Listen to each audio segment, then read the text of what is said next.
Boa tarde a todos, inclusive aos mais novos. Queria agradecer à Livraria Bertrand o acolhimento por mais este lançamento da Fundação e queria agradecer muito em particular ao meu amigo Henrique Raposo o facto de ter aceito desde o primeiro minuto vir apresentar o livro do Bruno. A última vez que estivemos aqui juntos estava eu a apresentar um livro do Henrique, portanto isto é tudo em família. E queria agradecer ao Bruno, muito em especial, um autor tão premiado, o facto de ter aceito o convite para escrever para a Fundação e honrar a Fundação com este livro, Aleluia, que o Henrique irá apresentar de uma forma muito melhor do que eu poderei falar sobre ele. Obrigado a todos. Bom, antes de mais, boa tarde ou boa noite. Ao contrário do que o António disse, eu não aceitei logo de imediato apresentar o livro, porque o Bruno não é só um grande amigo, já o disse várias vezes e digo agora e não será a última vez, eu não seria escritor, não seria jornalista se não fosse o Bruno e, portanto, é sempre um pouco difícil falar do Bruno, nem por cima em público. Depois, eu normalmente costumava fazer estas coisas de improviso. Escrevia uns papelinhos e depois vinha para aqui e com aquele medo do palco tentava sempre tudo para pôr as pessoas a rir. E eu acho que a única maneira de fazer estas coisas é, de facto, fazer um texto e lê-lo. E vou passar a ler, até porque, como sabem, a vida está cara e eu vou tentar vender este texto ao meu jornal para começar, ao Expresso. Bom, começo com uma história que nunca usei por respeito à Tomásia, a avó do Bruno. Senhora que, segundo reza a lenda, gostava muito de mim. Eu nunca percebi porquê. Nunca percebi porque é que ela gostava de mim. Porque na altura eu era um sujeito demasiado dado aos prazeres do mundo. O tal mundo que ela detestava a partir do seu templo religioso. E eu também gostava muito da Tomásia, apesar de na altura ter muitas alergias em relação à religião e aos crentes. Apesar desta renite teológica, ainda muito inspirada por Nietzsche, senti um genuíno carinho pela Tomásia. Não era por ela ser alentejana, porque ao contrário do que se possa pensar, eu não tenho uma empatia fácil com alentejanos, nem com algarvios, mas talvez seja essa uma das chaves do mistério da amizade. Gostarmos por instinto das pessoas que rodeiam a pessoa que será a nossa amiga. Bom, e como eu dizia há pouco, por respeito pela Tomásia, nunca contei, o que daria uma boa crónica, a história daquele dia, um agosto qualquer de 91 ou 92. Ainda era de manhã, mas já estava muito calor. E o meu tio Zé, o meu padrinho, estava a caiar o muro da casa. E os alentejanos estão sempre a caiar o muro da casa. Qualquer pretexto é um pretexto para caiar a casa. E se o calor de agosto é sempre sufocante, o calor de agosto no meu bairro era um calor de Gomorra. Uma canícula de algo levemente acima do deserto. Nós estávamos sempre rodeados por uma neblina amarela, uma patina de pó, o pó das ruas que ainda não estavam alcatroadas. Se imaginarem o Dickens em amarelo e não em cinzento, ficam com uma imagem do meu bairro. Bom, ao fundo da rua, ainda meio camufladas pelos turvolinhos de pó, começo a ver duas senhoras com papéis na mão. Estão a descer a rua, aproximam-se, pedem para falar com o meu tio, mas ele reage como alguém que vê um mafarrico, enxota-as, salpicas com o cal da trincha. A minha tia, com boa alentejana, não se benzeu, mas foi ver o mal olhado, derramando gotas de azeite na água. São testemunhos de Jeová, nunca se sabe, foi o que ela disse. O episódio ficou esquecido no meu estendal de memórias, como se fosse um par de piugas sem utilidade, o que é normal. Eu, na altura, não tinha os meios intelectuais e morais para perceber o que estava a passar. Só muito mais tarde, quando comecei a aproximar da fé, é que passei a valorizar este episódio. Afinal de contas, o par de piugas era importante. Porquê? Porque aquelas duas senhoras só queriam conversar. Não estavam a fazer mal a ninguém, estavam apenas a respeitar a sua fé. mas foram recebidas daquela maneira. Bastava um não obrigado, que é aquilo que eu continuo a dizer, não obrigado. Não era preciso humilhar, mas era assim que estas pessoas eram recebidas no meu bairro e em todos os bairros de Lisboa. Os testemunhos de Jeová eram e são um cruzamento de mafarrico com o bobo da corte. São, no fundo, o totó que se pode bater, em quem se pode bater sem peso na consciência. Reparem que o desrespeito que os meus tios, os meus pais, os meus vizinhos tinham pelo padre da Portela da Azóia, que era o meu bairro, era em tudo idêntico ao desrespeito que mostraram por estas pessoas que eram testemunhas de Jeová. Mas claro que estas demonstrações de agressividade só apareciam com o elo mais fraco. Bom, isto, repare-se, não significa uma concordância teológica com as testemunhas de Jeová, mas significa uma empatia humana, cristã, chamem-lhe o que quiserem, por aquelas mulheres que queriam apenas falar. Mulheres iguais à Tomásia, a personagem principal deste livro, apesar de nunca aparecer. Um pouco a brincar, diria que este livro é como Os Amigos do Alex, aquele filme. Há sempre um fantasma omnipresente que domina o filme. No caso dos Amigos do Alex, era o Kevin Costner, que felizmente foi cortado pelo Lawrence Kasdan e nunca apareceu. Mas neste caso, no Aleluia, o Bruno não cortou a Tomásia e... podia já acabar, mas não vou acabar, mas se acabasse, acabava bem. O Aleluia é, a meu ver, um comovente, mas nunca lamechas, confronto do neto com a sua avó. Bom, e continuo com outra história que serve bem para ilustrar a minha paixão por este tema e pelo livro que eu acompanhei ao longo dos meses. Aliás, há uma viagem muito engraçada. Nós estávamos a discutir estas questões e estávamos a levar o Rentes de Carvalho até Trás-os-Montes. Ele, passado para aí 2 horas, parem de falar de Deus, pá. Já não vos posso ouvir. Peço desculpa. Esta parte é interessante, porque nós íamos os 3 no carro e eu ia a conduzir, íamos a falar de vários assuntos e a dada altura o Rendes vira-se para o Henrique e diz: já reparou que ele, quando fala da religião, vai mais devagar?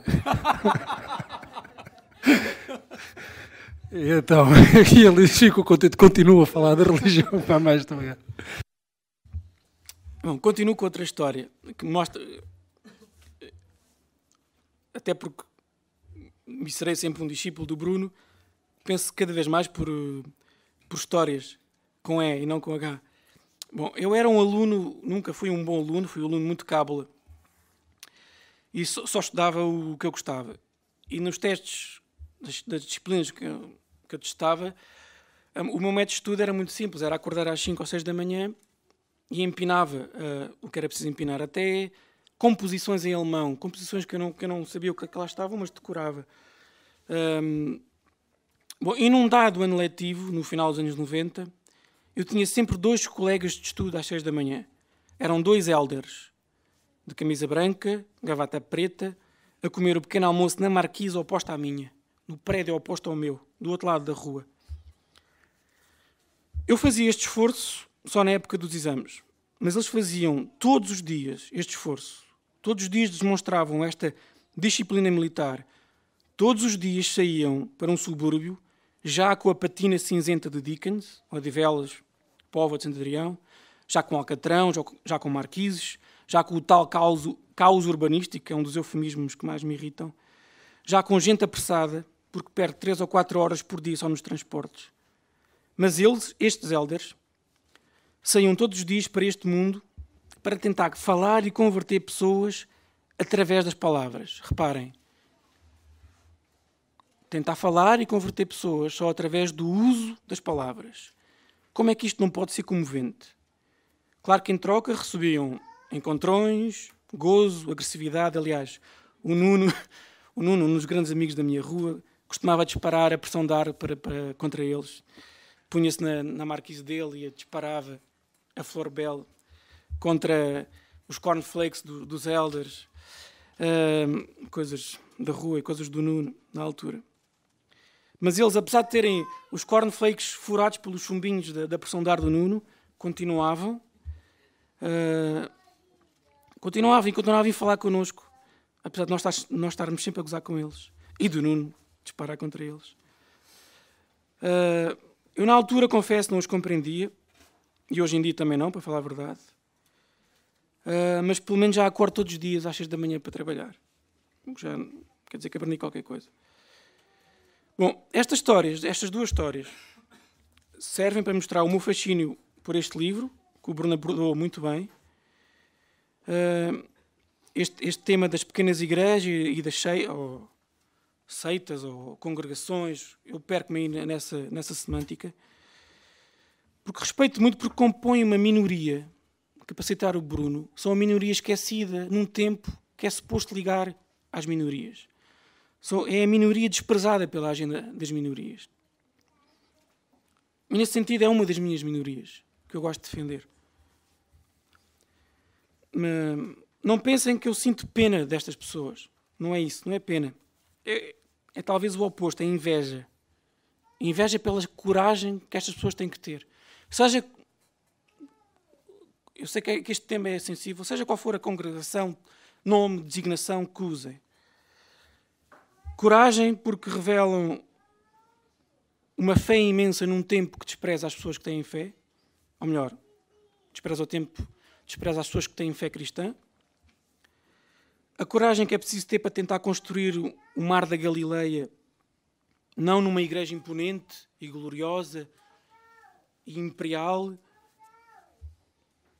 mas numa garagem suburbana, apertada, feia, que não tem, de facto, a dignidade imperial de uma mesquita, de uma catedral, de uma sinagoga. E este é um ponto que salta do livro. O Bruno apanha muito bem e trata com respeito estas pessoas que tentam recriar o Mar da Galileia no meio do alcatrão, das buzinas, do cheiro a tubo de escape, ao lado do amontoado de pneus velhos. Concordem ou não com o Bruno, e eu não concordo com algumas coisas, mas julgo que os protestantes deste país só podem sorrir perante o enquadramento geral deste livro. Porque é um enquadramento que, repito, mostra a coragem intrínseca destas pessoas. Sim, coragem, porque quando eu penso nestas igrejas, penso logo no campo aberto dos Estados Unidos. Na América, há a dignidade do espaço. Há espaço. As pessoas não estão em cima uma das outras, conseguem sempre um espaço digno, não seja pelo facto de estarem ali sozinhas num raio de centenas de metros. A igreja pode ser um barracão, mas estão ali sozinhas. Aqui na Europa, em Portugal, isso é impossível. Estes crentes só podem criar estas igrejas em caves, ao lado de oficinas de carros, em barracões de contraplacada, ao lado de churrascarias e lavanderias, em ruas onde só se vê caixotes de 3 andares com marquises, em ruas onde não aparece a quadriga de 4 cavalos brancos do Ben-Hur, mas um Opel Corsa desdentado, um Fiat Punto Vesgo. Como é que eu posso ficar indiferente à coragem dessas pessoas? Por exemplo, como é que eu não posso invejar a coragem do Tiago Cavaco, que foi a primeira igreja destas que eu vi de perto, que abriu uma igreja numa cava em Benfica.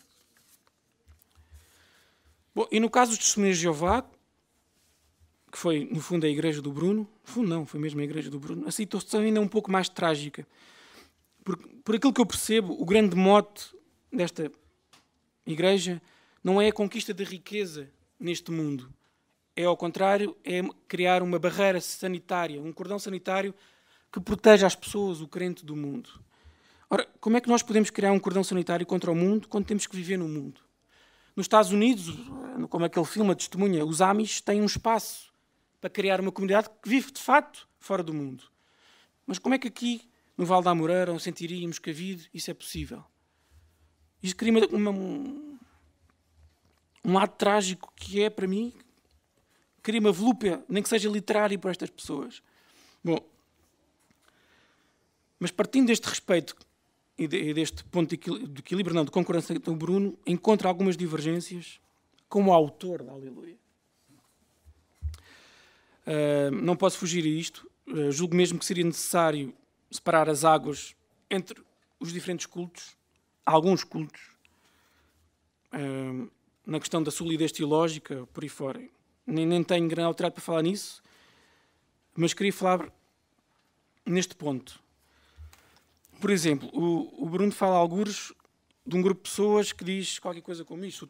Se o teu genro aqui estivesse nesta igreja, não teria morrido. Ou desde que aqui estou, fui abençoado no trabalho e vivo melhor. Ora, como diz um grande pensador católico, Thomas Halleck, e repare, este tipo de crente existe no universo católico. Existe no universo católico. Eu tenho muito respeito pelas pessoas que vão a Fátima e até tenciono fazer a peregrinação, mas não aceito a validade de uma fé que se baseia numa espécie de transação comercial. Rezar a Santa Bárbara só quando faz trovões não me parece que seja fé. E por aí fora. É verdade que existe uma tradição weberiana que liga prática religiosa à riqueza, mas isso é uma ligação indireta que é um pouco diferente daquela ideia de se entrares nesta igreja e deres o dízimo, terás automaticamente uma vida melhor. Bom. Até porque este tipo de crente é muito parecido com o ateu. E deixa-me explicar porquê. O ateu típico, e o Bruno descreve muito bem uma personagem aqui no livro, é um amigo do Bruno, que eu não sei quem é, mas gostava de saber, que pensa que a fé é uma coisa que acalma. Pensa que a fé é uma espécie de Xanax que reduz a ansiedade. É como se o crente ficasse com aquela paz gerada pela ignorância dos inocentes. Ora, na minha modesta opinião, a fé é o contrário. A fé não é um alívio, é um peso. A fé não abole dilemas, cria dilemas. Porque aquilo que era simples e natural da natureza, do estado da natureza, passa a ser complexo e moral. Não só nas nossas vidas, mas também na visão que temos sobre o mundo. Bom, vou evitar esta discordância e vou entrar na outra. Ou melhor, não é uma discordância. Já falámos disto.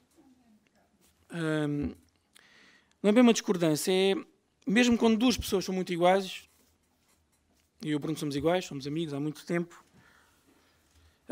quando olhamos para o mesmo objeto, não é preciso ler Kant para perceber que o Bruno olha daqui, eu olho daqui e vamos ver as coisas de maneira diferente. E neste ponto eu queria dizer que o meu herói não é o herói do Bruno nestas questões. Como é evidente, salta à vista o respeito que o Bruno sente pela grande personagem do livro, a par da Tomásia, que é o Nuno Soares. Estamos a falar de um jovem que cresceu no meio batista, para depois romper com a instituição, alegando que a instituição seca a fé, argumentando que a instituição torna a fé numa coisa mecânica, não sentida. O Nuno acaba por sair da Igreja Batista, num inequívoco acto de coragem, e mais tarde, ou seja, agora, parte para uma missão evangélica na República Checa. Bom, é impossível não reconhecer coragem neste trajeto, é impossível não sentir volúpia literária por este trajeto. E o Bruno explora isso muito bem, até porque o Bruno, como alguém que também deixou uma igreja, sente uma empatia imediata pelo Nuno, sente uma comunhão imediata por aquela vivência romântica e não institucional com a fé. Se me permitem, irei distanciar-me um pouco, com uma autocrítica. Porque eu percebo muito bem a posição do Nuno. Eu também pressinto, mais do que sentir, pressinto uma fé mecânica, uma fé monótona, morta, em muitas pessoas que vão à igreja. Aliás, essa é uma das razões que tem adiado o meu regresso definitivo à igreja. Aquela minha tia, que falei ao início, que não acredita em Deus, que acredita na crendice de um azeite caído na água, faz coisas muito mais cristãs e humanas do que muita gente que vai à igreja. Muito mais. E podia contar a história, mas agora não interessa. E sem modéstia, sei perfeitamente que, com todas as minhas dúvidas, estou muito mais dentro da igreja que muita gente que passa lá a vida. Moral, intelectualmente, teologicamente. Também sei que sou muito mais útil à igreja, falando e pensando publicamente sobre a fé, a partir de uma perspectiva de quem não está, na verdade, dentro da igreja, de quem está num umbral, de quem é Zaqueu e está pendurado na árvore a ver se desce ou não. Mas sei que o encanto que tenho provocado, querem católicos, querem protestantes, advém desta minha posição intermédia, entre linhas, ambígua, sexy. E porquê é que é sexy? Porque toda a gente, quer católicos, quer protestantes, pressente que eu estou a fazer um caminho em direção à fé e, no fundo, eu sou a gaja gira que toda a gente me quer, que toda a gente quer seduzir. E eu sinto isso. Eu gosto muito de ir almoçar com o Dom Manuel Clemente e duvido que almoçaria com o Dom Manuel Clemente se não estivesse neste trajeto. Se já fosse um católico pleno e consumado. A mesma coisa no mesmo sentido dos protestantes. Duvido que seria tão amigo do Tiago Cavaco se não estivesse a fazer este trajeto. E, portanto, como eu dizia há pouco, no fundo eu sou a amiga gira que toda a gente quer. Isto dá muito jeito. E, no fundo, estou a colher os louros do filho pródigo que está a regressar. E eu já falei isso uma vez com o Zé, também, num almoço, com o Rendes Carvalho. Eu sempre testei a parábola do filho pródigo, porque sinto ali uma injustiça tremenda. E por portas travessas sei que muita gente já fez esta pergunta no meio católico. Porque é que o Henrique Raposo apresenta livros do Dom Manuel Clemente e do Tolentino e eu, que sempre fui católico, ainda não tive esse prémio? Eu percebo a pergunta e eu acho que eles têm razão. E uma das coisas que este livro me forçou a fazer foi eu confrontar-me com esta minha posição.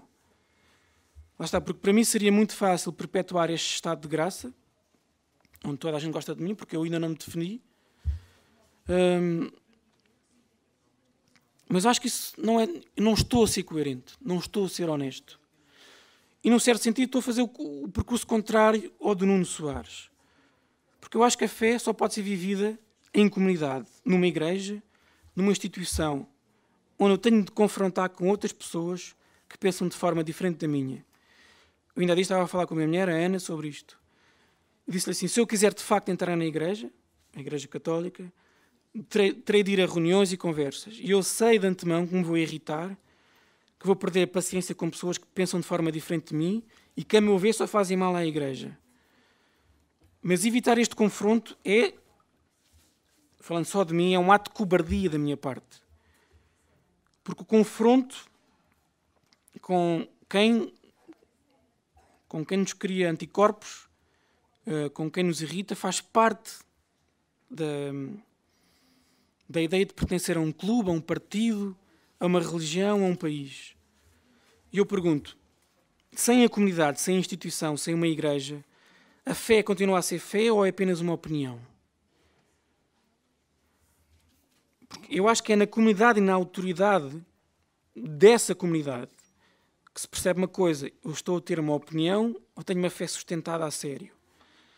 E aqui deixem-me dizer uma coisa, o Nuno Soares sabe que aquilo que ele tem é fé, porque ele partiu de uma instituição e poderá sempre voltar.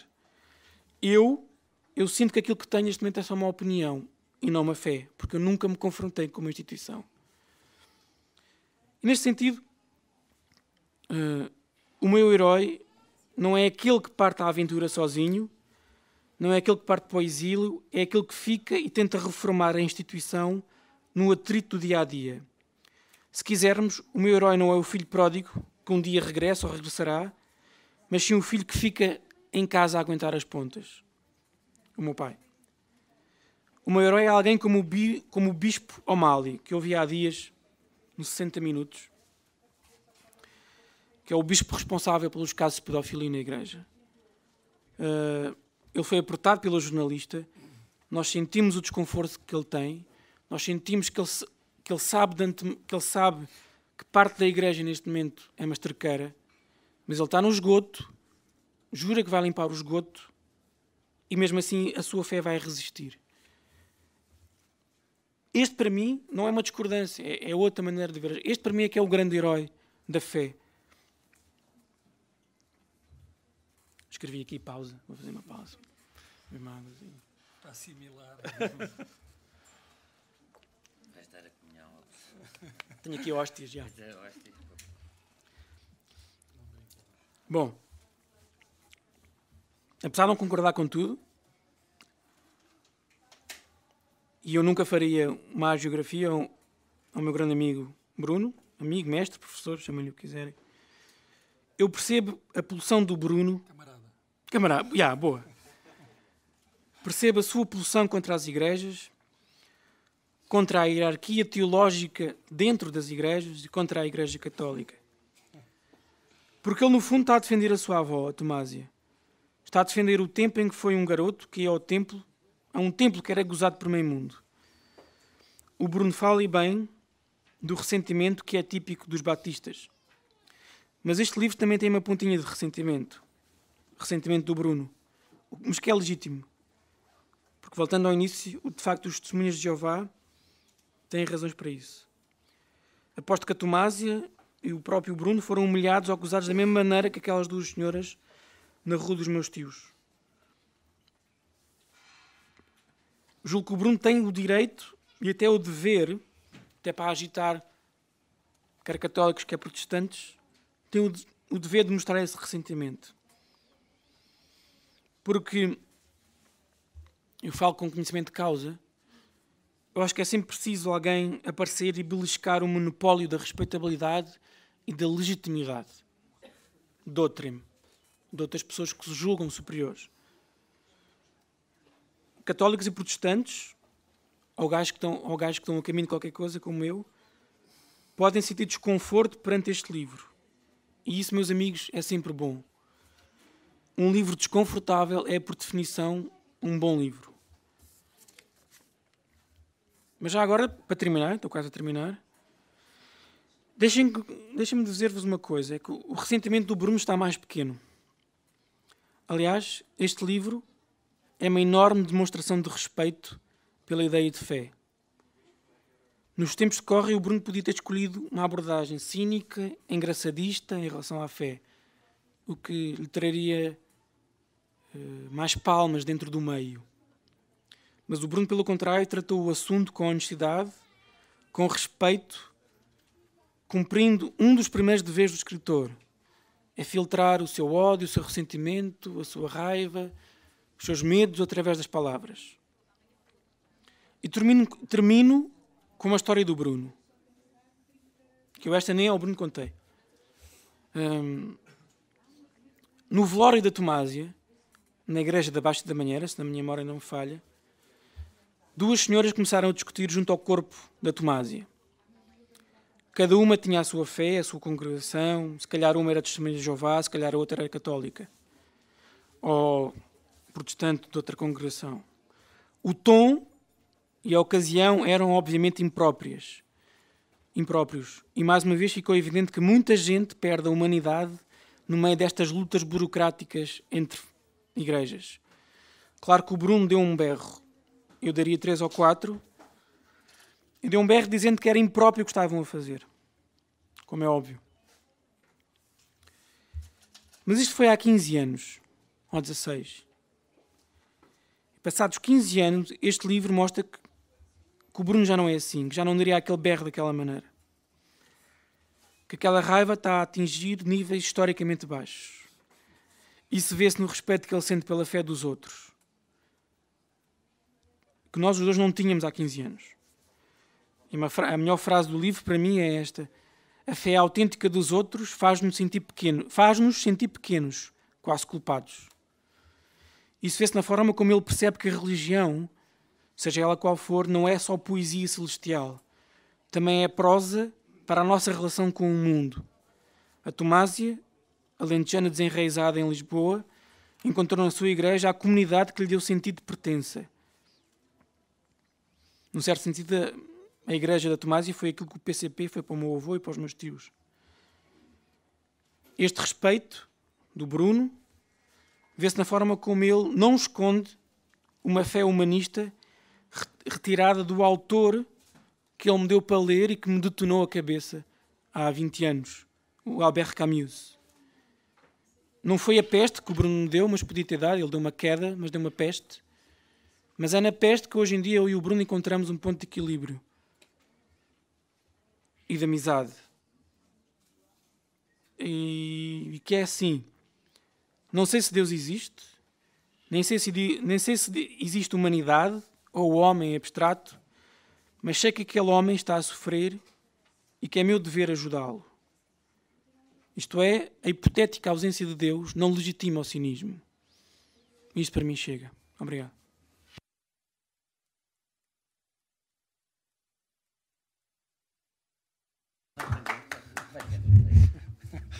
Vai vender o texto, vão-te comprar isso, de certeza. Muito boa tarde a todos. Eu também tenho algumas discordâncias em relação à apresentação do Henrique, mas já lá vou chegar. Em primeiro lugar, devo começar por fazer os agradecimentos, e o primeiro agradecimento é ao António Araújo, e ao convite pelo convite que me fez para escrever, para fazer um destes retratos da Fundação. Eu acho que é uma excelente coleção. Não estarei a ser parcial se o disser. Acho que todos nós, ou pelo menos quem já conhece a coleção, concordará com isso. Queria agradecer também a toda a equipa da Fundação, da área de comunicação, que tem feito também muito para divulgar este livro. Tenho de agradecer a 3 pessoas que também estão referidas no livro e que fizeram o favor de o ler ainda antes de chegar a uma versão final: o José Rentes de Carvalho, a Susana Moreira Marques e ao Nuno Quintas, que está aqui presente. Agradecer-lhes, porque o livro seria diferente também se não fossem as opiniões conhecedoras, as opiniões e as sugestões muito acertadas que me fizeram. Também devo agradecer a todas as pessoas que se disponibilizaram para falar comigo acerca deste tema e que estão no livro, em particular ao João Viegas, ao Tiago Cavaco, ao pastor Jorge Leal, à Rosária e ao Virgílio e a todos os membros do grupo de estudo bíblico do João Viegas, dos Ministérios do João Viegas. E, claro, também à família Soares, ao Nuno, à Sara e agora aos 5 filhos, já são 5. Entretanto, já nasceu um na República Checa, a Teresa. Também devo agradecer às pessoas que diariamente trabalham comigo nas minhas funções no Grupo Bertrand Círculo. E queria também agradecer aos meus editores, aos editores dos outros livros, à Tânia Raposo, da Guerra e Paz, que editou o Guia de 50 Personagens da Ficção Portuguesa, e ao Francisco José Viegas, que editou As Primeiras Coisas, e também queria agradecer ao João Pombeiro, que foi meu editor na revista Ler e que muito me ajudou a chegar até aqui. O maior agradecimento, e o livro é-lhe dedicado, o maior agradecimento em relação a este livro é para o João Leal. O João Leal é quase coautor deste livro. Sem ele, sem as discussões que tivemos, discussões no bom sentido, obviamente, as discussões que fomos tendo ao longo do tempo, à medida que eu ia falando com as pessoas, e aliás as pessoas com quem eu falei foi por sugestão do João. Ele disse: olha, devias falar com esta pessoa que eu acho que tem uma história interessante.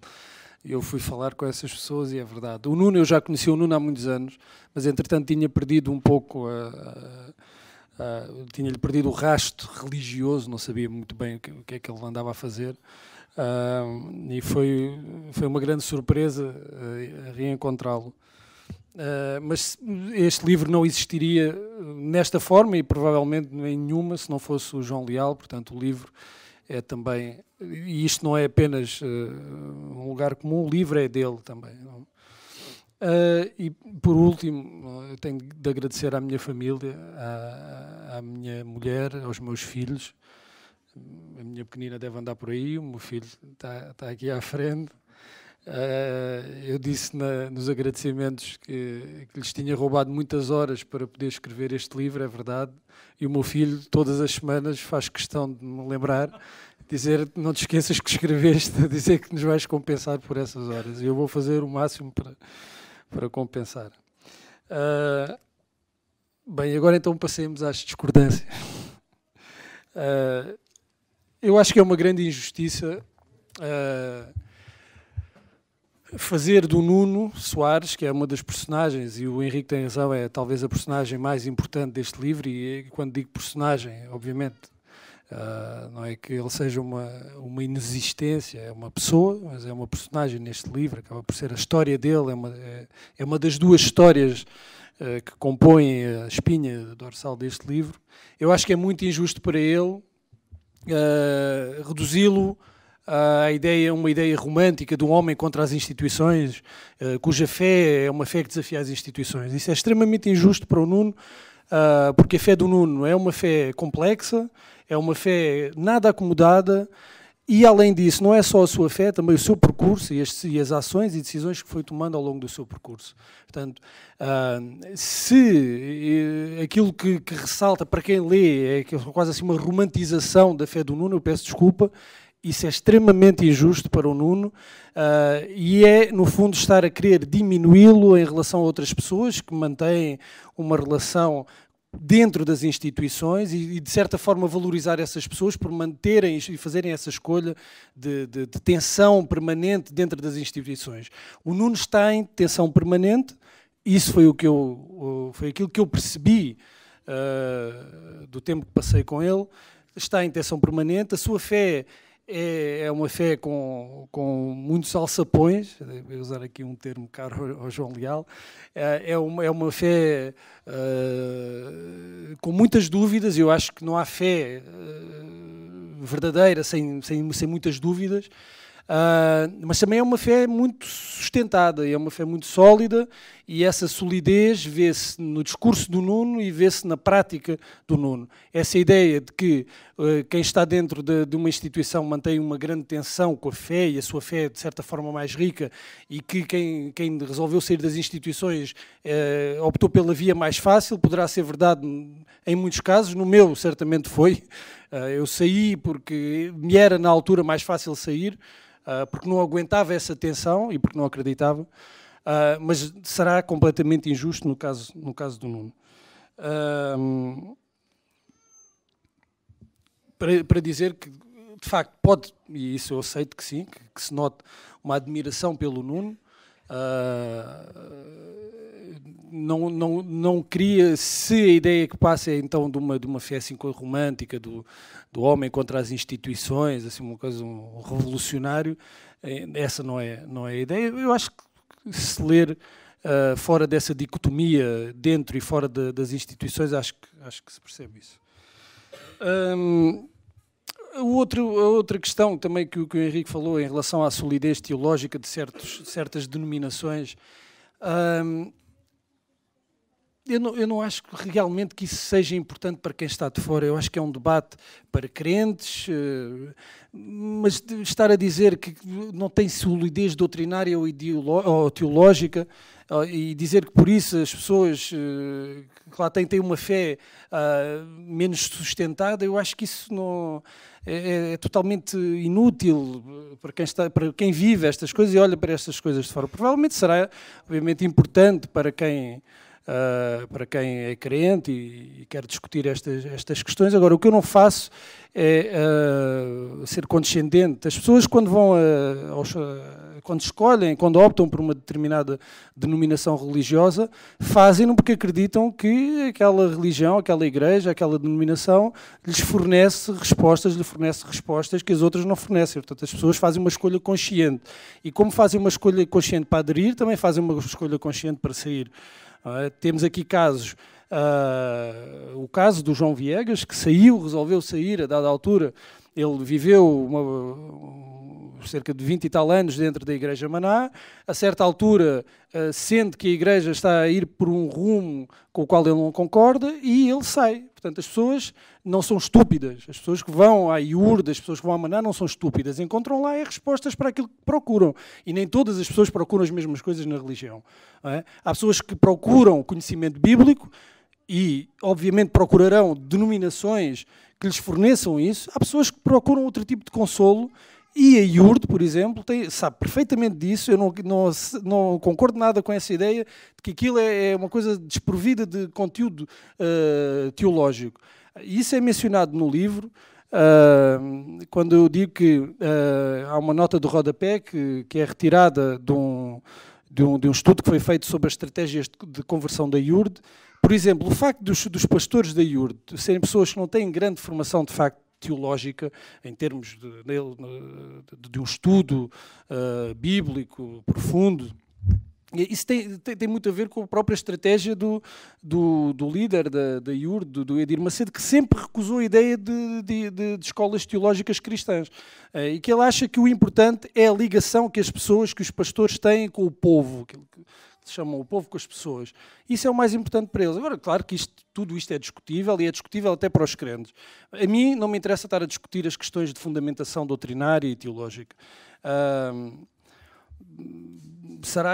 Como digo, será interessante para os crentes, como também não me interessa estar a discutir quem é o crente, como o Henrique disse, não aceita a validade de uma fé, mas eu não tenho que aceitar ou deixar de aceitar a validade de uma fé. A pessoa que vai a Fátima e que não vai à igreja ou que não conhece tanto a Bíblia, porque é que essa fé é para mim menos válida ou menos sustentada que a fé de quem conhece a Bíblia e já a leu 30 vezes, ou de quem consegue justificar racionalmente e teologicamente a sua fé? Esse tipo de discussão a mim não me interessa. Não acho que... Nem era esse o meu objetivo, porque, como se percebe, é um terreno demasiado... Se o terreno das religiões já é pantanoso, então a questão estas discussões de fundamentação doutrinária e teológica ainda é mais pantanoso, e eu não queria fazer isso. E também não quis inventar nada. Não quis inventar nada, o que eu quis foi falar... pegando em exemplos concretos, falar um pouco das transformações que foram acontecendo, foram ocorrendo na nossa sociedade, no panorama religioso português nos últimos 30, 40 anos. E isto é um facto, como o Henrique costuma dizer isto, que não é opinião, é facto, isto é um facto. As igrejas neopentecostais, simplificando a Maná e a IURD, foram a grande novidade nestes últimos 40 anos, foram as denominações que vieram alterar o equilíbrio de poderes dentro da sociedade portuguesa, no que diz respeito à religião. A questão, como eu digo, a questão da fundamentação teológica é outra coisa, é outra história, não é isso que me interessa. Agora, que tiveram um impacto completamente diferente de todas as outras denominações, isso é indesmentível, não é? E esse impacto teve consequências na questão da revisão da lei da liberdade religiosa, teve consequências, basta ver os recenseamentos, não sou eu que o digo, tenho aqui alguns uma declaração da socióloga Helena Vilaça, que diz isso: o crescimento das igrejas cristãs não católicas não é do protestantismo tradicional, o crescimento nos últimos 20, 30 anos não é do protestantismo tradicional, não é das outras igrejas cristãs, mas que não se incluem no campo protestante, como os mormons, as testemunhas de Jeová, é das igrejas neopentecostais. E esse facto, não acho que se deva desvalorizar esse facto, depois argumentando com questões de solidez doutrinária ou não. Eu tenho aqui estes dois livros, são dois excelentes livros que certamente, se os lerem, ficarão a perceber melhor o panorama religioso português, mais do que lendo o meu, que é este Identidades Religiosas em Portugal, que foi coordenado, organizado pelo Alfredo Teixeira.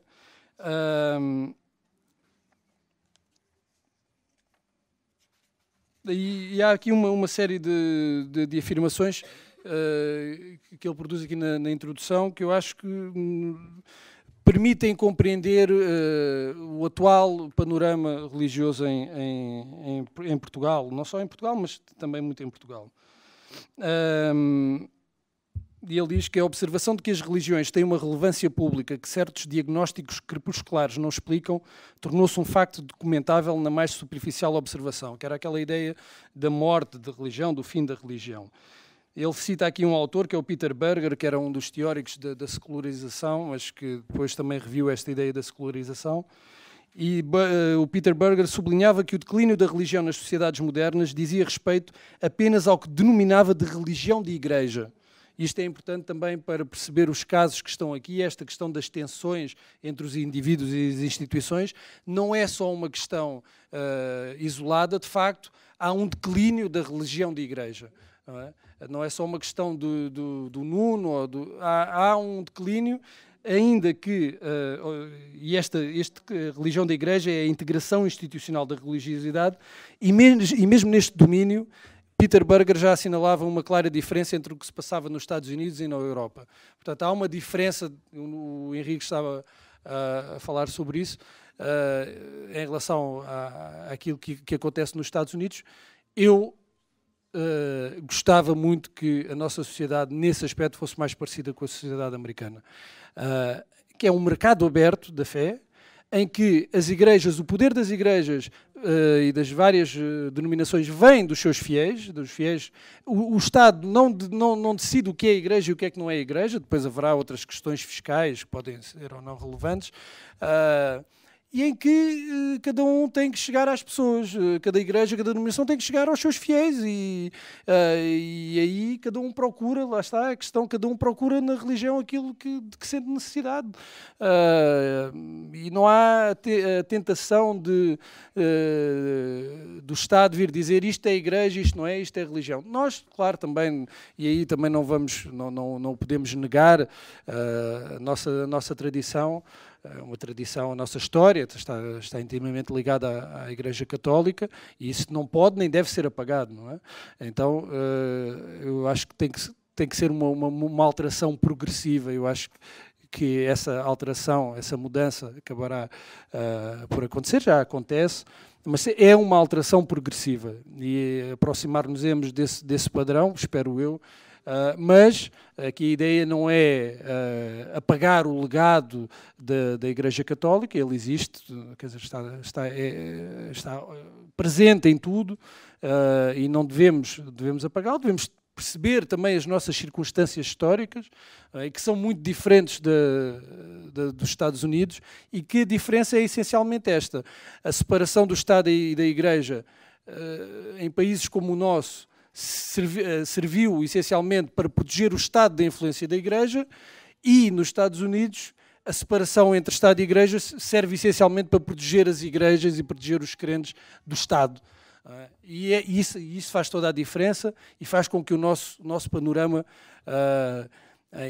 não seja um verdadeiro mercado plural de fé. Pode estar a caminho disso, mas ainda não é, porque ainda há uma influência dos poderes instituídos, e esses poderes, claro, estão associados não só à Igreja Católica, mas também a outras denominações que fizeram o máximo para manter à ilharga estas denominações, como a IURD e como a Igreja Maná e outras, porque isto também é uma questão de poder, não é? De influência, capacidade de influir, capacidade de interferir. Bem, isto é um jogo são jogos de poder, e isso aí está expresso na lei da liberdade religiosa, que no fundo exclui, na célebre cláusula anti-IURD, exclui a IURD de ser reconhecida como uma religião, por causa lá da questão dos anos que já existe. E isso, obviamente, serviu os interesses não só da Igreja Católica, mas também do protestantismo tradicional em Portugal. Isso é óbvio. Quem não quiser ver isso, e quem quiser ver isso como... Eu não vejo como uma conspiração, vejo como a luta de poderes normal em sociedade. Daí que, ao contrário do que o Henrique diz, eu não tenho nenhuma pulsão contra a Igreja Católica. Eu tenho contra o excesso de poder e o excesso de influência da Igreja Católica na nossa sociedade, como teria contra o excesso de poder de qualquer outra organização, de qualquer outra instituição. Podemos dizer, claro, que nós vivemos num país de maioria católica, mas mesmo assim eu acho que o poder, ainda que as coisas tenham alterado, continua a ser desproporcional e não é benéfico. Eu acredito que uma sociedade mais plural, com mais oferta religiosa, em que esses poderes acabam por se vigiar e controlar mutuamente, é uma sociedade mais livre. É uma sociedade mais plural, mais diversa, mais rica. Eu acredito que não seja uma ideia muito pacífica, sobretudo para os representantes, quer da Igreja Católica, quer do protestantismo tradicional. Esta é a minha visão. Há dias alguém me dizia que a entrada da IURD com as suas farsas foi muito prejudicial para as igrejas cristãs. Eu acredito que tenha sido, mas acho que para a sociedade foi muito benéfico. A IURD chegou para agitar as águas, fez esse trabalho, quer dizer, fez em interesse próprio, como é óbvio. Não estou a dizer que eles fizeram com altruísmo a pensar nos benefícios para a sociedade. Fizeram no interesse próprio e era uma estratégia clara de confronto com os poderes instituídos, com a Igreja Católica e também com os poderes políticos. A dada altura, quando esse objetivo já tinha sido conseguido, de agitar as águas, a estratégia foi alterada. Eu também explico isso no livro, isso é referido com absoluta clareza. A partir do momento em que esse objetivo foi atingido, a estratégia também da IURD também se alterou. Mas eu continuo a achar que foi muito positivo. O episódio do Coliseu, da venda do Coliseu, foi muito revelador de uma série de tensões que estavam adormecidas e que, graças à IURD, foram despertadas, e era necessário ter esse debate, era necessário ter essa discussão, era necessário as pessoas serem confrontadas com a existência destas minorias. Isto foi um papel importantíssimo que foi desempenhado pela IURD, porque... quanto a mim, existem 3 motivos pelos quais estes movimentos são pouco conhecidos. Um, de facto, é a ignorância e os rótulos que são alimentados pelos poderes instituídos. E a quem convém retratar estes movimentos como não tendo solidez doutrinária, teológica, essas coisas. Por outro, é um fechamento também desses movimentos, e o Henrique tem toda a razão. Quando ele diz que aquelas 2 senhoras levaram com a cal, elas gostam disso, isso para elas justifica a sua fé. Essa perseguição, quer dizer, isso está de acordo, eles estão à espera disso, e isso justifica, no entender delas, justifica a sua própria fé. E o outro é o desinteresse natural da maioria por minorias que não dão problemas. Quando as minorias não dão problemas, deixa estar, ninguém quer saber em que é que elas acreditam, o que é que elas pensam, o que é que elas fazem.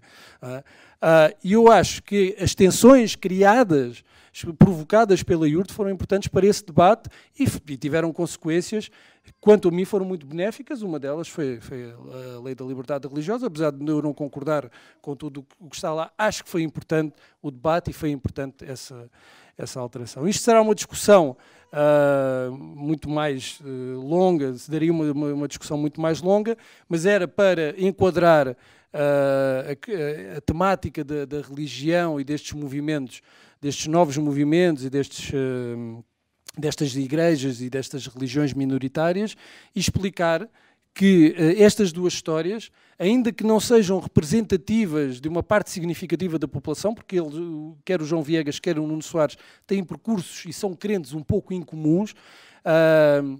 Por outro lado, as histórias deles só são possíveis num país que já passou por uma fase, já abandonou aquela fase de monopólio confessional e está a abrir-se a essa diversidade. Portanto, eu diria que são histórias que só poderiam ocorrer no Portugal pós-IURD, no Portugal pós-nova Lei da Liberdade Religiosa.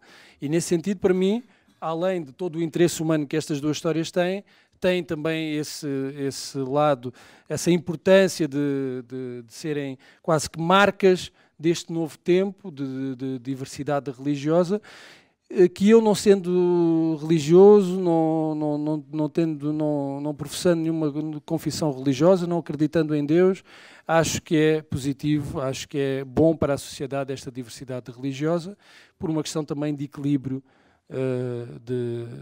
de poderes. Não é uma sociedade em que, no campo da religião, os poderes não estejam equilibrados, será certamente uma sociedade menos livre, uma sociedade menos plural.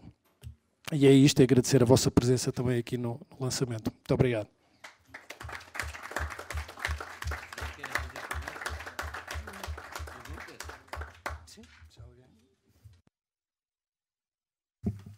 Alguém que esteja interessado em colocar alguma pergunta, agora ou cale-se para sempre, como se diz em algumas religiões. mais do que a questão da fundamentação doutrinária ou da experiência institucional ou comunitária, queria dar os parabéns ao Nuno porque ao Bruno, aliás, porque também posso, a boca não estava a fugir para a verdade, mas também a ele se calhar, mas ao Bruno em particular, porque creio que a experiência do Nuno não é tanto o Dom Quixote de Cervantes, mas o Cavaleiro da Fé de Kierkegaard, se assim posso usar essas metáforas. E acho que a retrata muito bem, e estou ansioso por ler o livro, só de ouvi-lo a seguir.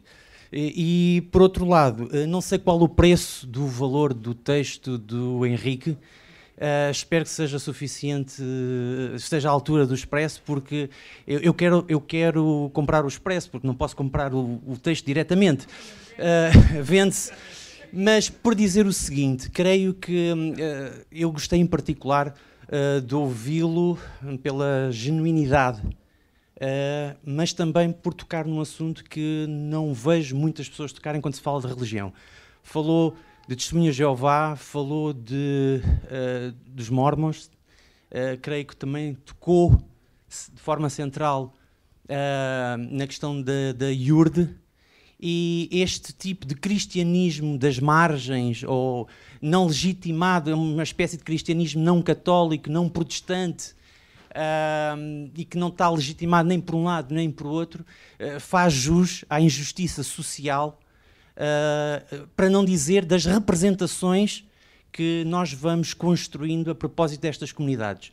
Se calhar não é para termos pena deles, mas para sermos mais justos nas construções que vamos fazendo, e que vamos imaginar aqueles senhores de camisa branca, aquelas senhoras que distribuem uns títulos, e daí apenas só fazer este comentário, acho que o texto do Henrique ajuda a desconstruir estas representações. Muito obrigado.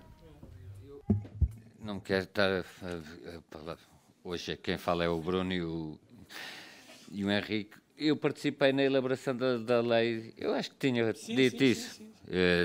Da lei de liberdade religiosa. A primeira versão era muito ampla, e depois houve realmente a introdução de uma cláusula anti-iurde. Eu chamo-lhe aí isso cláusula anti-iurde, que é aquela norma que diz que só radicadas cá há 30 ou com reconhecimento internacional. Isso foi inspirado um pouco na lei russa, e aliás os trabalhos estão publicados, e isso foi devido a uma diretiva política. Porquê? Já agora posso, não é revelar em primeira mão, porquê? Porque um primeiro-ministro da altura tinha visto um tempo de antena da Iurde, uma vez, tinha vindo do estrangeiro e viu um tempo de antena da Iurde que passava às 3 da manhã e ficou vivamente impressionado, e portanto a Comissão de Liberdade Religiosa a comissão que fez a Lei de Liberdade Religiosa adaptou um pouco a lei para ter esta cláusula anti-iurde, até porque na altura também começaram a aparecer algumas notícias do Brasil, etc. E por isso é que essa cláusula foi introduzida. Mas atenção, há uma coisa que muitas vezes as pessoas não sabem, é que a Igreja Católica não integra a Lei de Liberdade Religiosa. Isto é, o reconhecimento da Igreja Católica é feita em termos concordatários, e, portanto, a Lei de Liberdade Religiosa que foi feita não se aplica à Igreja Católica, não é? Aquela lei não se aplica à Igreja. Só em relação aos movimentos que estão nas margens, que é um assunto que a mim me interessa muito. Eu queria reforçar, e essa ideia também falei disso no livro. Há um fechamento voluntário também destes movimentos. Portanto, estes movimentos também querem ser, de certa forma, incompreendidos pelo mundo, porque sentem que, estando em desacordo com o mundo, estão de acordo com Deus. Então, é importante também mencionar, salientar, sublinhar isto, que há um desacordo que também não lhes repugna, não é? Porque faz parte também da questão identitária não é? Dito isto, eu acho que de facto há grandes injustiças no tratamento e na forma como se olha para estes movimentos, estão um pouco fora de qualquer campo, não é? Por exemplo, no caso das Testemunhas de Jeová e dos Mormons, eles não se consideram protestantes, não é? Portanto, eles nem os protestantes os reconhecem como protestantes, nem eles querem ser reconhecidos como protestantes. Portanto, estes movimentos milenaristas, também como os adventistas do sétimo dia, estão à margem das margens, não é? E então mais facilmente são vítimas desses juízos precipitados, porque também não fazem muita questão em se defender, não é? Quer dizer, enquanto que no caso dos evangélicos existe a Aliança Evangélica que agrupa as várias denominações, ali não há um grande esforço para serem representados, nem têm esse interesse em dialogar com o que eles chamam de mundo, não é? E então aí também essa incompreensão, como eu disse há pouco, também é fomentada e é do interesse desses movimentos, porque de certa forma acabam por justificar, quer dizer, acaba por ser uma narrativa da sua própria identidade. Mas em relação só à questão da solidez doutrinária e para explicar um pouco como eu acho que tudo isto é uma discussão muito perigosa, eu trouxe aqui esta biografia do fundador da Igreja de Jesus Cristo dos Santos dos Últimos Dias, do fundador dos Mormons, Joseph Smith, e se nós lermos a história da criação desta denominação, desta igreja, eles foram acusados de tudo aquilo que a IURD hoje é acusada. Hoje tem, não sei, milhões de seguidores em todo o mundo, inclusive em Portugal, como todos nós sabemos. Portanto, sim, era a Sandra. Eu aí acho que são sempre terrenos muito complicados, esta questão do que é fé e do que é que merece ser, quais são as fés e as denominações que merecem uma consideração em relação às outras. Isso é muito complicado porque eu prefiro que sejam os próprios crentes a certificar as crenças e a existência não de fiéis, e isso para uma espécie de liberalismo económico, uma economia religiosa, um mercado aberto, em cada religião, cada denominação apresenta as suas propostas e depois quem certifica essas propostas não é uma comissão da liberdade religiosa, são os fiéis, são os crentes. Essa é a minha opinião. Eu não sou completamente contra a existência da Comissão da Liberdade Religiosa. Por exemplo, patrocinou este livro, Identidades Religiosas em Portugal, mas sou contra alguns aspectos da Comissão e algumas competências da Comissão da Liberdade Religiosa, porque acho que não cabe ao Estado dizer o que é a Igreja e o que não é. Mas isso é outra discussão.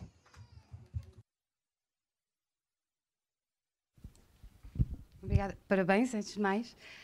Quando disseste há pouco, não sei se é uma questão que depois abordas melhor no livro, mas quando disseste há pouco que o surgimento da IURD em Portugal teve um efeito saudável porque levantou uma série de questões que era preciso levantar e que era preciso tratar. Gostava de perguntar se te parece que ficaram mesmo tratadas, que foram mesmo discutidas com alguma seriedade, porque o que me lembro dessa altura foi sobretudo precisamente dos fiéis da IURD em particular, e depois generalizando todas as fés, ou muitas fés não católicas, serem um pouco tratados com uma certa sobranceria. Pelo menos na comunicação social, sim. A ideia que ficou foi essa. Portanto, era para te pedir para elaborares um pouco sobre isso. Eu acho que as questões neste caso não ficaram resolvidas, nem acho que deveriam ter ficado resolvidas. Acho que é uma discussão permanente, é um debate aberto. O que eu acredito é que foi esse momento, e aliás esse está no livro, é o momento inicial, que a partir do momento em que a IURD surge com grande força na sociedade portuguesa, essa discussão tornou-se inevitável e abriu essa discussão. Agora, acho que não se resolveram todas as discussões e nem acho que tenham que se resolver, acho que vai-se discutindo. A verdade é que sem a IURD essa discussão provavelmente teria sido adiada. A abertura o início dessa discussão teria sido adiado. É aí que eu acho que o papel da IURD foi positivo. E depois, claro, houve uma transformação também até da própria forma como se olha para estas denominações. Não acho que seja a mesma coisa de há 20 anos. Acho que mudou mesmo.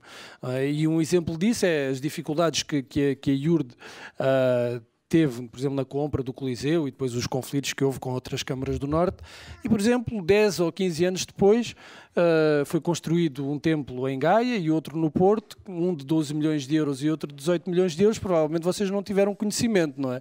Não se falou, mas a verdade é que foram construídos esses templos e não houve comoção nenhuma. A IURD também, como eu disse, também depois optou por uma estratégia de, como disse o Alfredo Teixeira numa entrevista ao Público, disse, acho que a palavra é minha, mas ele diz que adaptou a sua estratégia ao país, não é? Tinha uma estratégia muito agressiva no Brasil, talvez expressa mais de forma definitiva no pontapé, o célebre pontapé na Santa, mas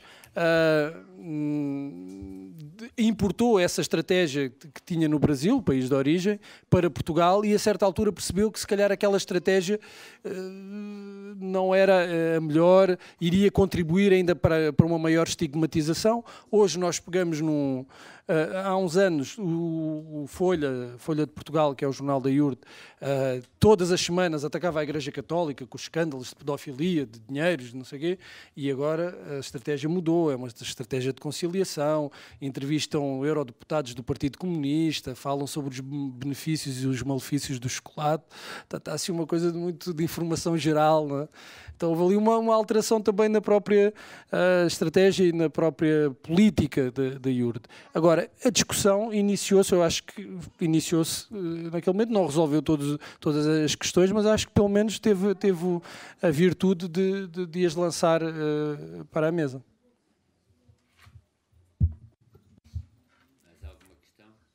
Mais alguma questão? O Bruno pode assinar os livros. Muito obrigado, irmãos, por terem vindo.